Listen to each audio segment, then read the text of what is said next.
सो money wise में आपका एक बार फिर से स्वागत है।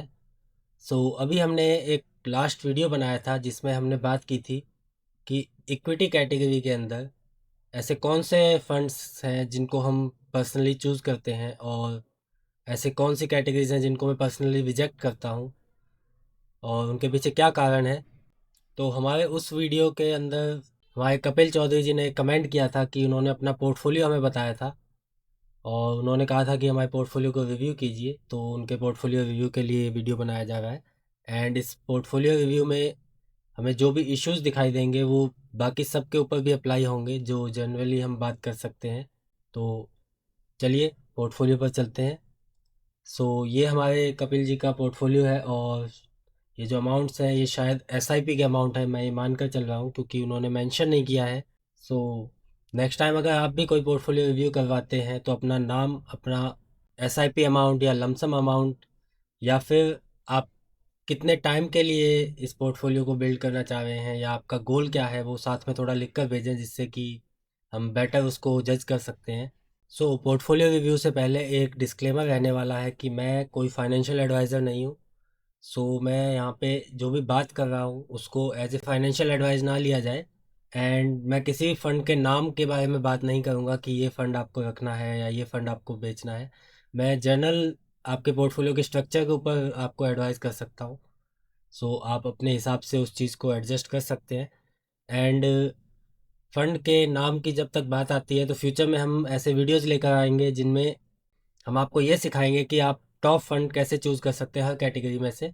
मल्टीपल वीडियोस रहने वाले हैं जिसमें हम रेशोज़ की चर्चा करेंगे कि म्यूचुअल फ़ंड को चूज़ करने के लिए हमें किन किन बातों का ध्यान रखना है। वहाँ से आप अपने लिए बेस्ट फंड खुद से चूज़ कर सकते हैं जिससे आपको हमारी किसी भी हेल्प की ज़रूरत नहीं पड़ेगी। सबसे पहला आपका आता है पराग पारिक का फ्लेक्सी कैप फंड। पराग पारिक फ्लेक्सी कैप फंड अपने आप में एक प्रूवन फंड है जिसने खुद को काफ़ी लंबे टाइम से प्रूव किया है एंड फ्लेक्सी कैप कैटेगरी के अंदर सबसे बड़े साइज़ का फंड है। एंड इसका सबसे बड़ा साइज़ होना ही इसकी प्रॉब्लम मानी जा सकती है क्योंकि ये फ़ंड इतना बड़ा हो चुका है कि शायद पास्ट में जो आपने रिटर्न देखे हैं वो रिटर्न फ्यूचर में डिलीवर ना कर पाए। एंड इस फंड के अंदर वैसे देखा जाए तो कोई इशू नहीं है, आपकी रेटिंग्स परफेक्ट हैं, आपका बाकी सब रेशियोज़ आप देखेंगे सब कुछ काफ़ी परफेक्ट दिखेगा आपको। आप यहाँ पे इसके रेशियोज़ देख सकते हैं, इसकी वॉलेटिलिटी लो है, स्टैंडर्ड एविएशन भी कैटेगरी से काफ़ी डाउन है, शार्प रेशो यानी कि जो ये रिस्क लेते हैं रिटर्न के लिए वो रिस्क रिटर्न रेशो भी काफ़ी अच्छा है इनका। एंड बाकी सब हम कैटेगरीज के साथ कंपेयर करते हैं तो इस फंड में देखने में कोई कमी दिखाई नहीं देती है। एंड ये फंड फॉरेन इक्विटी में भी इन्वेस्ट करता है तो आपको वहाँ भी एक्सपोजर मिलता है। एंड पराग पारिक की जो बेस्ट बात रहती है वो लॉन्ग टर्म इन्वेस्टर्स के लिए होती है कि जो भी ये स्टॉक चूज़ करते हैं उसको कम से कम 5 साल के होराइजन के लिए चूज़ करते हैं, यानी कि अच्छी खासी रिसर्च करने के बाद ही स्टॉक को उठाया जाता है। एंड एक और बहुत अच्छी चीज़ हमने देखी कि इनका जो डाउन साइड का रेशो है, डाउन साइड कैप्चर रेशो जिसे कहा जाता है, वो बहुत अच्छा रहा है। जब हमारा निफ्टी 10% तक डाउन गया था तो इनका पोर्टफोलियो 3 से 4% ही डाउन गया था, यानी कि डाउन साइड को काफ़ी अच्छे से प्रोटेक्ट करता है ये फंड एंड अप साइड में भी काफ़ी अच्छे रिटर्न देता है। फ्लेक्सी कैप कैटेगरी के अंदर one of the top fund में से एक है ये। नेक्स्ट फंड हमारा आता है निप्पॉन इंडिया का multi cap fund. Multi cap fund जैसा कि आप सभी जानते होंगे कि फ्लेक्सी कैप और मल्टी कैप लगभग सेम कैटेगरी है, बट मल्टी कैप के अंदर फंड मैनेजर को 30-30-30% स्मॉल कैप, मिड कैप और लार्ज कैप के अंदर कंपलसरी इन्वेस्ट करना होता है और बाकी जो बचता है वो कहीं भी एडजस्ट कर सकते हैं। ये आपका मल्टी कैप फंड है जो कि काफ़ी अच्छा फंड है और इसके रेशोज़ भी हमने चेक किए, रेशोज़ के मामले में भी काफ़ी अच्छा है ये। इन फंड में से आपको ओवरऑल क्या करना है वो हम आगे बात करेंगे, बट फ़िलहाल आपके फंड्स को देख लेते हैं। थर्ड हमारा आता है Motilal Oswal mid cap fund. Mid cap category के अंदर one of the top performing fund रहा है, बट अगर आपने इसको रिटर्न्स देखकर चूज़ किया है के लिए काफ़ी रिस्की हो सकता है क्योंकि आप देख सकते हैं कि नंबर ऑफ स्टॉक इनके पास 17 है, यानी कि काफ़ी कंसंट्रेटेड फंड है और हाईली रिस्की फंड माना जा सकता है। यानी कि अगर रिटर्न देगा तो बहुत अच्छे दे सकता है जो कि पास्ट में दे भी रहा है, बट अगर ये अंडर परफॉर्म करना शुरू करेगा तो शायद आपको डाउन साइड भी काफ़ी ज़्यादा दे सकता है। अभी इसके रेशोज जनरेट नहीं हुए हैं, बट ऑब्वियसली जब रेशोज जनरेट होंगे तो डाउनसाइड रेशो भी काफ़ी अच्छा रहने वाला है इनका। तो अगर आप अग्रेसिव इन्वेस्टर हैं तो आप इस फंड को ज़रूर रख सकते हैं, बट अगर आप थोड़ा मार्केट के डाउनसाइड से डरते हैं या आपका टाइम होराइजन 5 साल से कम का है तो इस फंड को थोड़ा इग्नोर करने की सलाह रहेगी। इसकी जगह आप कोई और कंजर्वेटिव फंड ले सकते हैं मिड कैप कैटेगरी के अंदर ही। बट अगर आप फुली अग्रेसिव जाना चाहते हैं तो कोई इशू नहीं है, आप मोतीलाल ओसवाल के इस फंड के साथ जा सकते हैं। नेक्स्ट हमारा आता है HDFC स्मॉल कैप फंड। अपने आप में काफ़ी प्रूवन फंड है, काफ़ी टाइम से काम कर रहा है।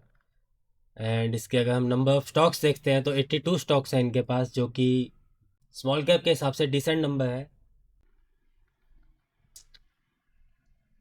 एंड फंड के रेशोज़ आप देख सकते हैं, फंड के रेशोज़ वाइज भी ये अप्रूव किया जा सकता है, काफ़ी अच्छे रेशोज़ मेंटेन किए हैं इस फंड ने। नेक्स्ट हमारा आता है Invesco small cap fund. Invesco small cap fund choose करने का आपका क्या रीज़न रहा है, आप कमेंट में ज़रूर बताइएगा। नंबर ऑफ स्टॉक्स आपके 68 रहने वाले हैं, तो HDFC के सामने थोड़ा सा रिस्क बढ़ जाता है, बट रिटर्न भी उस हिसाब से शायद बेटर दिए गए होंगे। बट जब आप इसका रेशोज़ पर जाते हैं तो रेशोज़ में आप देखेंगे कि थोड़ी वॉलेटिलिटी इसकी हाई रहती है।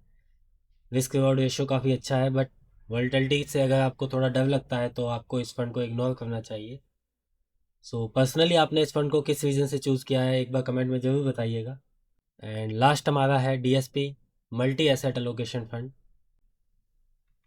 तो मल्टी एसेट एलोकेशन फंड जैसा कि हम जानते हैं कि सभी एसेट्स के अंदर इन्वेस्ट करता है। एंड यहाँ पे आप देख सकते हैं कि 49 स्टॉक्स हैं इनके पास एंड 34% इक्विटी होल्डिंग है एंड 48% इनकी टोटल होल्डिंग आती है इक्विटी कैटेगरी के अंदर ही।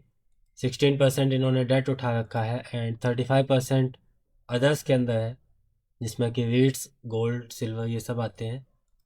So multi asset allocation fund के ऊपर हमने एक इंडिविजुअली वीडियो भी बनाया था कि मल्टी एसेट एलोकेशन फंड किन लोगों को चूज़ करना चाहिए और क्या फ़ायदा है इसका। सो अब आते हैं हम कपिल जी के पोर्टफोलियो के ऊपर।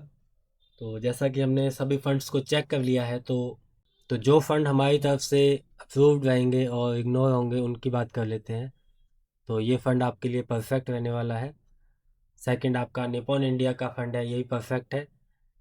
ये फ़ंड अच्छा है, बट आपको अपना रिस्क कैटेगरी को देखना पड़ेगा कि आप अगर हाईली रिस्की कैटेगरी की तरफ जा सकते हैं तो इस फ़ंड पे रहिए, वरना सजेशन ये रहेगा कि आप इसकी जगह कोई और फंड उठाएं मिड कैप कैटेगरी के अंदर। नेक्स्ट हमारा HDFC स्मॉल कैप रहेगा। इन्वेस्टको के स्मॉल कैप फंड को आप थोड़ा सा इग्नोर करके चल सकते हैं क्योंकि इससे बेटर फंड अवेलेबल है।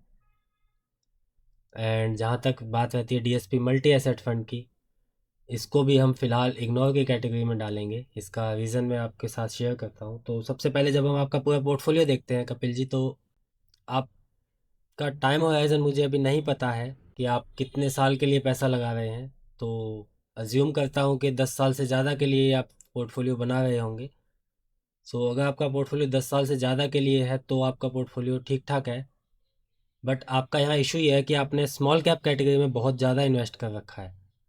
2 फंड आपने स्मॉल कैप में डायरेक्ट ले रखे हैं। आपका मल्टी कैप फंड भी स्मॉल कैप में ही पैसा लगाता है, जो कि 30% स्मॉल कैप में जाता है।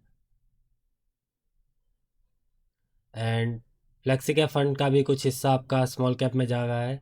एंड जो आपका मल्टी एसेट एलोकेशन फंड है ये भी स्मॉल कैप में ही पैसा लगा रहा है। तो आपका स्मॉल कैप का जो वेटेज है वो काफ़ी हाई हो गया होगा। सो इस चीज़ की तरफ आपको थोड़ा ध्यान देना पड़ेगा।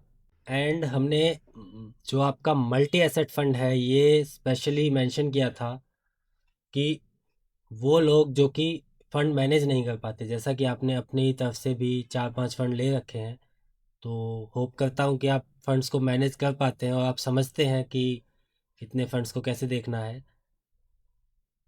तो आपके लिए ये सजेशन रहेगा कि आप मल्टी एसेट फ़ंड को यूज़ ना करें, क्योंकि मल्टी एसेट एलोकेशन फ़ंड सिर्फ उन लोगों के लिए है जो कि मार्केट के बारे में कुछ नहीं जानते, एसेट एलोकेशन के बारे में कुछ नहीं जानते और फिर भी इन्वेस्ट करना चाहते हैं। आप मल्टी एसेट एलोकेशन फ़ंड का पर्पज़ समझिए पहले। जब आपने ये फ़ंड लिया तो जैसे मान लीजिए कि 60% इक्विटी एंड 40% अदर एसेट्स में लगा रहा है, बट क्योंकि आपने 60% इक्विटी यहाँ है एंड बाकी सब फंड्स में मिलाकर आपका इक्विटी का वेटेज और बढ़ जाता है। तो आप 80 to 90% इक्विटी पे चले गए हैं और आपका अदर में शायद 10% के आसपास ही रहा होगा। तो आपके जो मल्टी एसेट फंड का पर्पज़ है वो पर्पज़ यहाँ पे सर्व नहीं होता है, और एक्चुअल में आप ये भी नहीं जान पाते हैं कि आपने कितना परसेंट कहाँ लगा रखा है। तो बेटर रहेगा कि आप इस फंड को यूज़ ना करें, एंड इसकी जगह अगर आप गोल्ड सिल्वर में डायरेक्ट इन्वेस्ट करना चाहते हैं तो आप गोल्ड सिल्वर के म्यूचुअल फंड आते हैं, वहाँ पे पर्सनली इन्वेस्ट कर लीजिए। या फिर आप बाकी सब फंड्स को यूज़ ना करें और मल्टी एसेट की तरफ ही जाना चाहते हैं तो आप मल्टी एसेट की तरफ जा सकते हैं। सो इस चीज़ को थोड़ा समझिए कि मल्टी एसेट एलोकेशन फंड किन लोगों के लिए मेनली बना हुआ है।